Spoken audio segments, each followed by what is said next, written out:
As I understand it, this is the one election they have where there's universal suffrage. So it is an indication, I guess, of where the popular sentiment is, maybe the most accurate representation we've had. At the same time, could it relieve some of the pressure for Beijing? That is to say, if you're a protester, if you're part of the pro-democracy movement, you now have another way to make your views known. You do, and regrettably, during the handover back in '97, Hong Kong was promised by China to move toward universal suffrage. They made that promise a couple, 3 times, and it kept being put off year after year, and China's not come through with it. So I don't think you'll see universal suffrage in the sense that we Americans understand it. But still, this is an indication that Beijing's going to have to slow down a little bit as they try to bring Hong Kong into the mainland China fold. And Carrie Lam, the chief executive, has got some problems on her hands. She basically wants to help the demonstrators, but she doesn't want to do it in a way that's going to upset Beijing. I was talking to her. I've been to Hong Kong several times the last couple of months, in mainland China the last couple of months. And I was talking to Carrie Lam about 2 months ago, and she looked at me and she said, you know, it's tough serving 2 masters.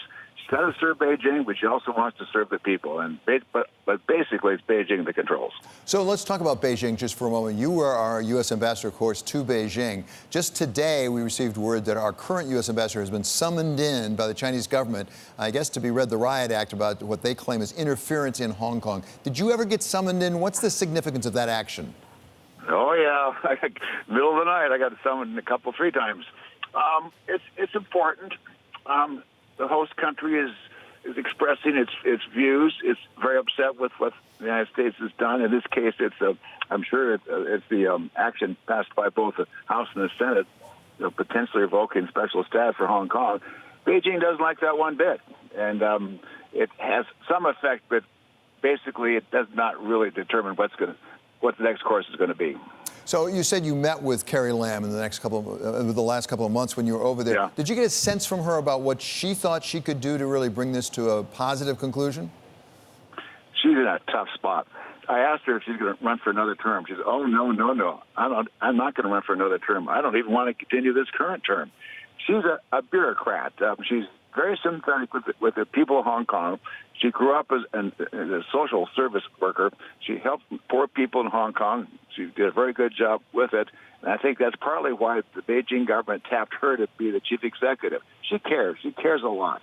But she's caught. She's caught between Beijing and the desire to do what's right for the people of Hong Kong. It must be the case that Beijing wants her to be there at this point. They would make actions otherwise if it were true. Why does Beijing want her there, do you think? Well, she is a woman. She is a bureaucrat. That is, she came up through the government. She was popular before she became chief executive. And after that, who's to replace her? If Beijing wants to replace her, they will replace her with somebody who's just as beholden to Beijing. So she will not continue her current term, but her replacement will be probably just as pro-Beijing.